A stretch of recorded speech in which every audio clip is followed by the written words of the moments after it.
नमस्कार। लाल किताब की दुनिया में आप सभी लोगों का मैं बहुत बहुत स्वागत करता हूं।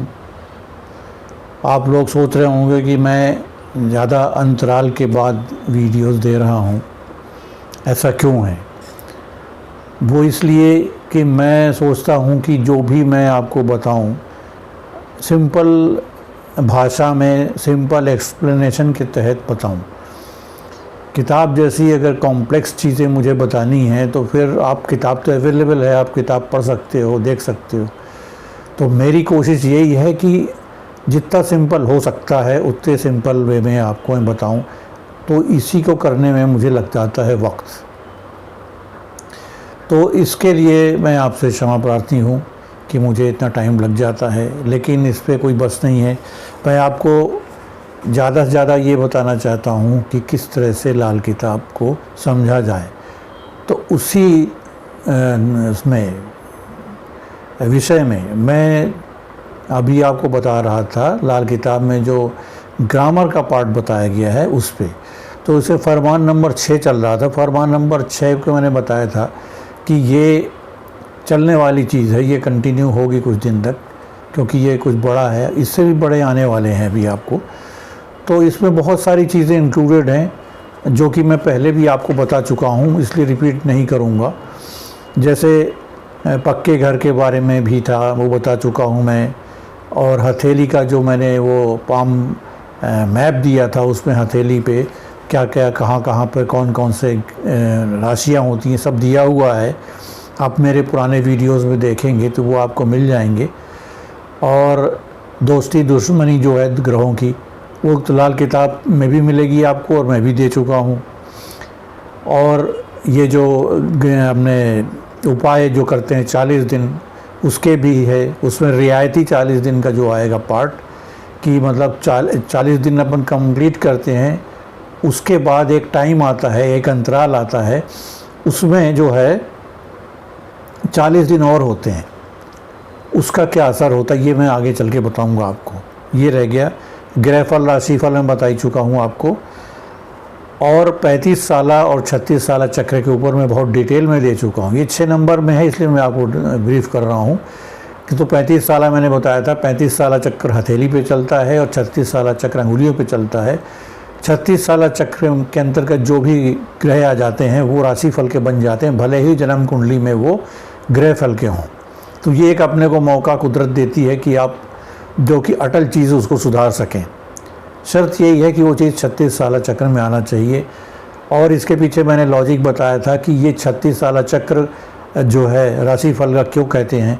उंगलियां अपनी बहुत ज़्यादा मूव करती हैं, सबसे ज़्यादा काम उस मूवमेंट में आती हैं, और ये इसीलिए इसको 36 साला चक्र में लेते हैं।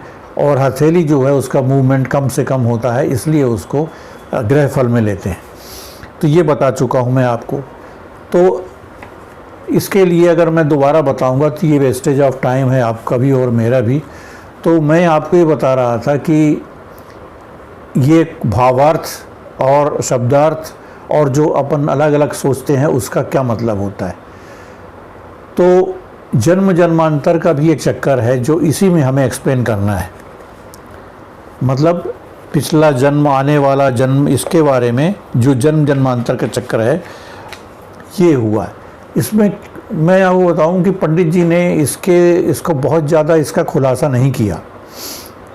उन्होंने यही बताया था कि पिछले 2-3 जन्म और अगले 2-3 जन्म के बारे में लाल किताब के जानकारी के हिसाब से बताया जा सकता है, लेकिन इसका कोई लाभ नहीं है, ये उन्होंने इसको छोड़ दिया। लेकिन उन्होंने इशारा कर दिया है। इसका मतलब ये था कि उन्होंने दूर से दिखा दिया कि वो देखो एक मंदिर का झंडा दिख रहा है, मतलब उधर मंदिर है, आप अपने जाने का रास्ता तलाश कर लीजिए। मतलब यहाँ पर आपको एक्सप्लोरेशन की चीज़ दी है कि आप एक्सप्लोर करिए वहाँ जाने के लिए। हर चीज़ उंगली पकड़ के आपको नहीं बताई जाएगी। तो उन्होंने इशारा कर दिया कि आने वाला ये जो आने वाला जन्म, ये वो पिछला जन्म ये क्या है, उसके बारे में ये एडवांस स्टडी में ली जानी चाहिए। ये इसका मतलब ये था। अब मैंने बताया था, हालांकि आप कहेंगे कि इसमें कहाँ से ये आ गया, लेकिन है इसी के अंदर अंतर्गत है। वो जो 2 लाइनें आपको अभी लिखी हुई आ रही हैं, मैंने डिस्प्ले में लगाया है नंबर 6 का, सब उसी के अंदर छिपा हुआ है ये। अब थोड़ा जन्मांतर की अगर हम बात करते हैं तो हमने जैसा बताया था कि ये वैदिक में इसका हिसाब अलग है और लाल किताब में इसका हिसाब अलग है। तो वैदिक और लाल किताब के दोनों मेथड्स को मिक्स नहीं करना चाहिए, दोनों अलग अलग पद्धतियां हैं। तो अभी जो है लाल किताब के हिसाब ही मैं बता रहा हूँ, वैदिक पे मैं नहीं जा रहा हूँ। लाल किताब के अनुसार जो अभी अभी बीता हुआ जन्म है हमारा, लास्ट इमीडिएट लास्ट पर जो है, वो खाना नंबर 12 से पता लगता है। और हम वहाँ पर उसका कारक ग्रह को लेते हैं, गुरु को, मतलब जिसके निर्देश में ये सारा काम चलता है, नंबर 12। और सेकंड फेज़ में आते हैं, वहाँ पे जो ग्रह मौजूद हैं, जो भी ग्रह है उनको कंसीडर किया जाता है। तो ये एक अलग टॉपिक बनेगा, तो इसके ऊपर हम जब जन्मांतर के बारे में डिटेल में आएंगे तब मैं बात करूँगा। अभी ये बता रहा हूँ कि पिछला जो इमीडिएट पिछला जन्म है वो नंबर 12 से देखते हैं, और किसके डायरेक्शन में वो होता है, गुरु से होता है। गुरु हवा का कारक है, मतलब प्राणवायु का कारक है, इसलिए गुरु का नियंत्रण है आने जाने में। और इसका मालिक ग्रह जो होगा वह भी कारक ग्रह के अनुसार ही फल करेगा। मतलब मालिक ग्रह जो होगा, जैसे यहाँ का मालिक ग्रह भी गुरु है, लेकिन मान लीजिए कोई और होता है XYZ, तो वो कारक ग्रह के डायरेक्शन में काम करता है वो, इसका मतलब ये है। इसी प्रकार पिछले के पिछले जन्म का पता 12वें से 12वां अर्थात 11वें घर से चलेगा, मतलब पिछले जन्म से पिछला जन्म। और यहाँ पर भी कारक ग्रह का ही रोल होगा प्रमुख रूप से। लाल किताब में पंडित जी ने पिछले 2 जन्मों का जो इशारा किया था वो यही है, इससे पीछे जाना मुश्किल है, प्रैक्टिकल भी नहीं है। पिछले आप 1, 2, 3 देख लें, यही बहुत है। और ये देखने का पर्पज़ क्या है, पिछले जन्म के जो कुंडली देखने का पर्पज़ क्या है? इसका मतलब ये नहीं कि आपको चमत्कार बताना है मदारियों जैसे, इसका के सामने वाले को इम्प्रेस करने के लिए। इसका मतलब ये होता है कि हमें ये पता लगाना है कि मान लीजिए कोई ऐसी कुंडली आई जो बहुत अच्छी दिख रही, सब कुछ अच्छा दिख रहा है, लेकिन फल फिर भी उस हिसाब से नहीं मिल रहा है। तो लाल किताब में पंडित जी ने जो मेथड बताया है, एक तो बताया पारिवारिक कुंडली, मतलब भाई बहन माता पिता इनकी कुंडली भी देखी जानी चाहिए। एक तो बात ये हो गई। दूसरी, अगर इसके बाद भी आपको वो चीज़ नहीं मिलती, तब आपको पिछले जन्म में जाना चाहिए देखने के लिए, और उस पर भी नहीं मिलता तो उसके पिछले जाना चाहिए। मतलब ये बहुत एक बड़ा काम हो जाता है, और ये एक अनुसंधान का विषय हो जाता है। इतने में एक कुंडली में डिवोट करना बहुत मुश्किल काम है। ये तो मतलब आपके और हमारे अध्ययन और आपके हमारे नॉलेज को बढ़ाने के लिए है। मतलब कोई भी कुंडली का फल आपको नहीं मालूम पड़ रहा है कि साहब बहुत ही बढ़िया है, लेकिन इसके बावजूद उसका फल आपको नहीं आ रहा, तो इस तरह से ट्रेस करते हैं।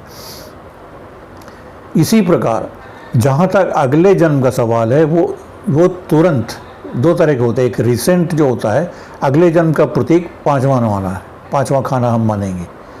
5वां खाना, क्योंकि 5वां खाना संतान का होता है, और संतान एक तरह से हमारा अगली पीढ़ी का प्रतीक है, अगले जन्म का प्रतीक हो जाता है। एक झंडा बरदार जिसको बोलते हैं वो है, उसके इशारे से समझा जा सकता है कि अगला जन्म क्या हो सकता है।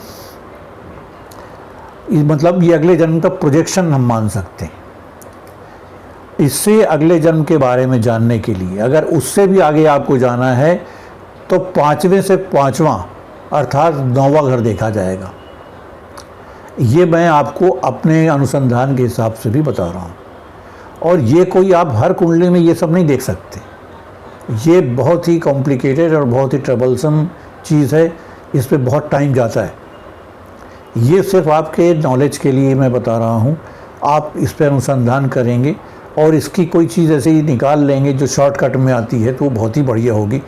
मैं तो पिछले 50 वर्षों से इसमें लगा हुआ हूँ, लेकिन इसका शॉर्टकट की मैं नहीं तलाश कर पाया। मतलब कुछ भी अगर हमें देखना है तो पूरे डिटेल में इस तरह से जाना है। लेकिन कई पर्सन टू पर्सन फ़र्क होता है। अगर मैं नहीं देख पाया तो इसका मतलब ये नहीं कि आप भी नहीं देख पाएंगे। मैं तो ये मानता हूँ कि ज्योतिष शास्त्र है या कोई भी शास्त्र है, उसका उम्र के या एक्सपीरियंस से कोई लेना देना नहीं है। ये भगवान की दी हुई एक विद्या है, किसी को एकदम से क्लिक कर जाती, किसी को पूरे जन्म भर नहीं क्लिक करती। तो इसमें यही चीज़ होता। अब देखिए 12वें का कारक जो है राहु है, मालिक कौन है? मालिक गुरु है। तो लहर को प्रेजेंट करता है राहु। आपने जैसे समंदर में देखा होगा, समंदर में बहुत लहरें आती हैं और जब लहरें चली वापस लौटती हैं तो बहुत सारी चीज़ें छोड़ के जाती हैं। और यही राहु जो है ये अपने साथ बहुत सारी चीज़ें लेके आता है और छोड़ के चला जाता है। यही एक जो इस जन्म में कर्म में हमें मिलने वाला है। 5वें घर का भी आप देखिए, यहाँ पर भी गुरु का इन्वॉल्वमेंट है। मतलब 5वें घर का कारक गुरु है, मालिक भले ही सूर्य है। 9वें का कारक और मालिक दोनों गुरु है। दूसरा घर जिसको जन्म मृत्यु का क्या कहा जाता है? दरवाज़ा। मतलब इसी के थ्रू जो एक प्राण है उसका आना जाना माना गया है, आना और जाना यही से माना जाता है।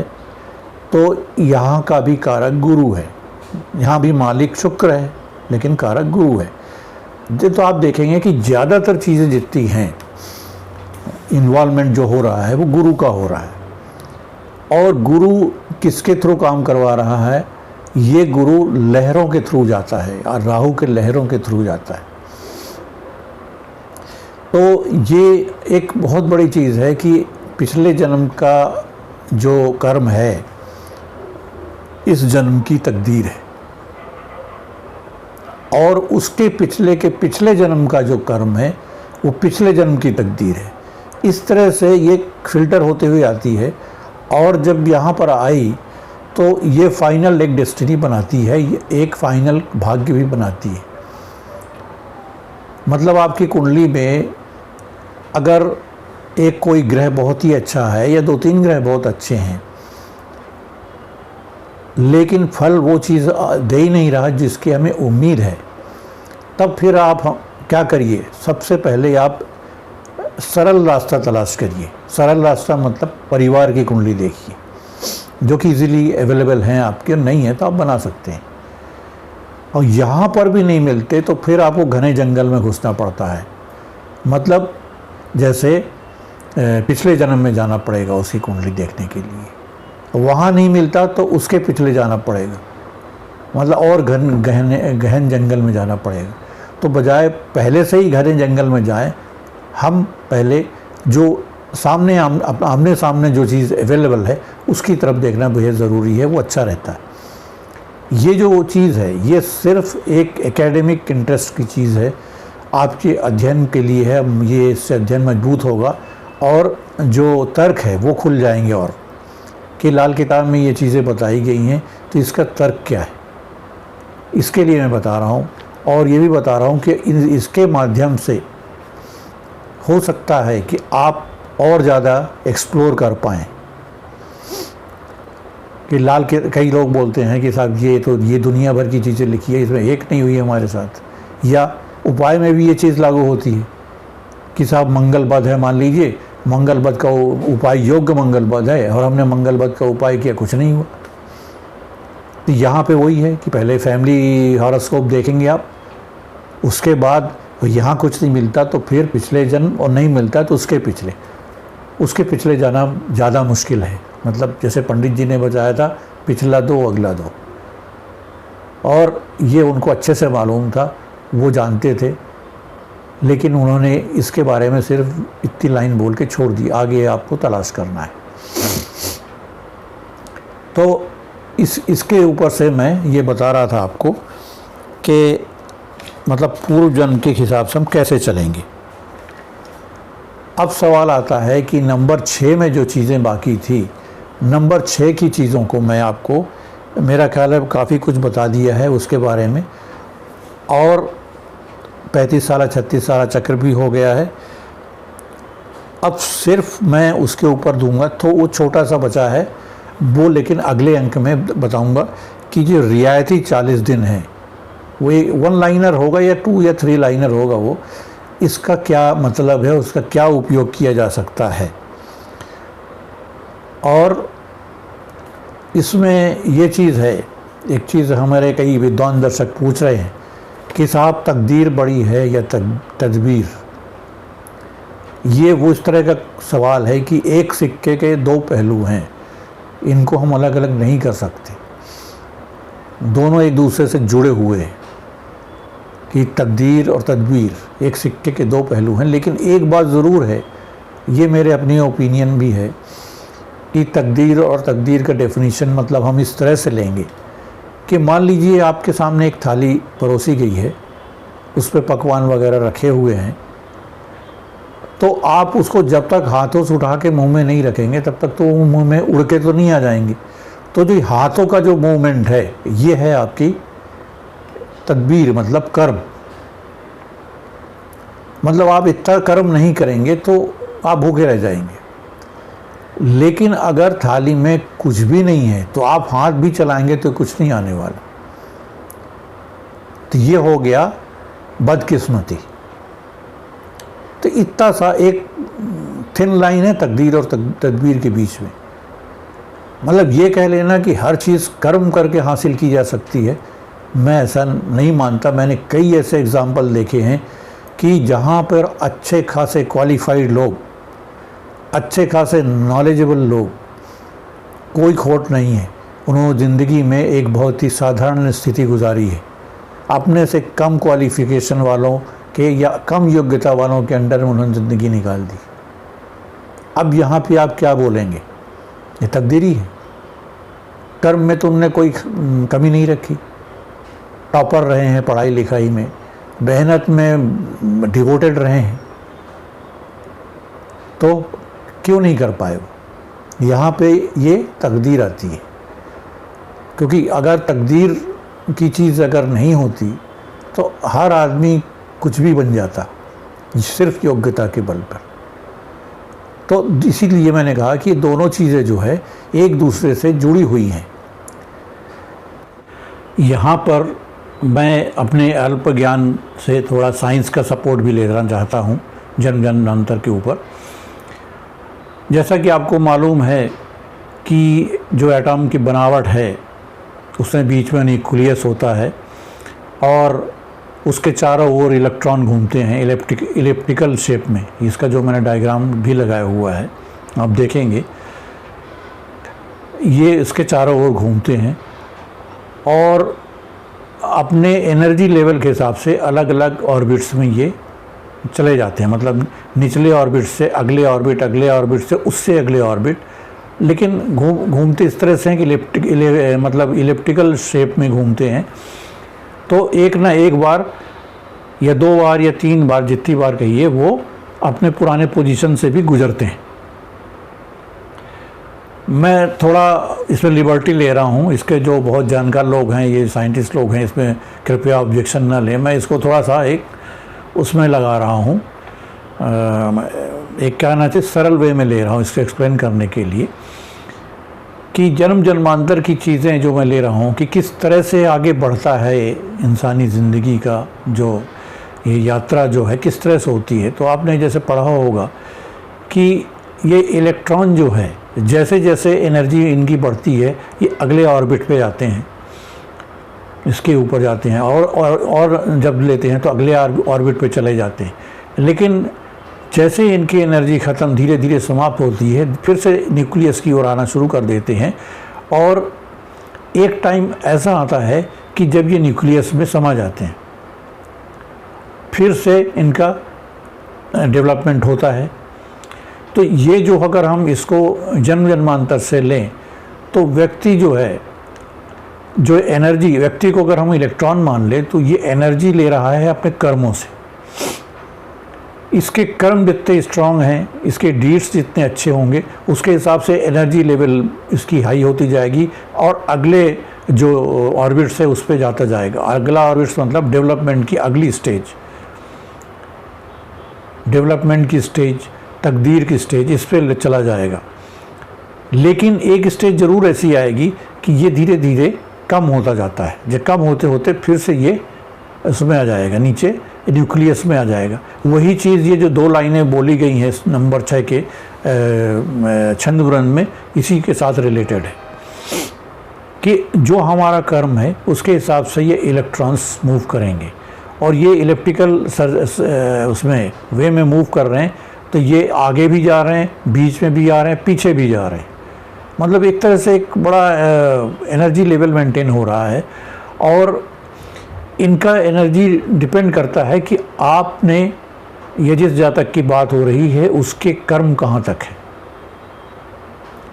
अच्छे कर्म हायर ऑर्बिट्स पे ले जाता है, और बुरे कर्म जितने होते हैं, जिसने ने अच्छे कर्म किए तो बुरे कर्म उसको नेगेट करता है, तो उसके एनर्जी लेवल कम होता है। तो ये जो प्राणी रूपी इलेक्ट्रॉन है धीरे धीरे लोअर ऑर्बिट्स पे आते हैं, और अगर ये बढ़ते चले जाए तो न्यूक्लियस पे समाते हैं आके। ये न्यूक्लियस में समाना मतलब एक जो क्या कहना चाहिए, ब्रह्मांड जहाँ से हम उत्पत्ति हुई है वहाँ पे मिल जाना, और वहाँ से मिलने के बाद फिर इस सफ़र बाद में शुरू होता है। इसके बारे में तो मालूम नहीं कैसे इसको कैलकुलेट किया जाता है, लेकिन प्रकृति का नियम मुझे ये एटॉमिक उस पर स्ट्रक्चर पे बेस ही लगता है। इसी प्रकार से प्रकृति का नियम भी चलता होगा जहाँ तक मुझे लग रहा है। तो इसको एक सिंपल वे में एक्सप्लेन करने के लिए मैंने इसका सहारा लिया है। मैं कोई इसको बहुत ही बड़े टेक्निकल एस्पेक्ट पे नहीं देख रहा हूँ कि जिस तरह से प्रकृति ने एक जीवित और नॉन लिविंग चीज़ को वो किया है, चॉक आउट किया है, वो करीब करीब एक जैसा है। मतलब हम उसमें एनर्जी लेवल बढ़ाएंगे तो वो आगे चला जाएगा, एनर्जी लेवल कम होता जाएगा तो नीचे की तरफ आता जाएगा। वही जन्म मृत्यु या जन्म जन्मांतर के चक्र में होता है। और उसी चीज़ को ये 2 लाइनें जो बताई गई हैं, दोहा बोल लीजिए, छंदबंद बोल लीजिए, उसमें ये चीज़ एक्सप्लेन होती है, उसमें ये चीज़ इंडिकेट होती है कि जिसमें ये बताया गया ना कि आप कुछ भी कर लें, उसकी एक लिमिट है, उसके बाद आप नहीं जा सकते। मतलब जैसे अपनी एनर्जी लेवल बढ़ा के आप दूसरे हायर ऑर्बिट्स पे चले गए, लेकिन उसकी भी एक सीमा है, उसके बाद वापस आना ही है नई चीज़ शुरू करने के लिए। तो ये मैं बताना चाह रहा हूँ आपको।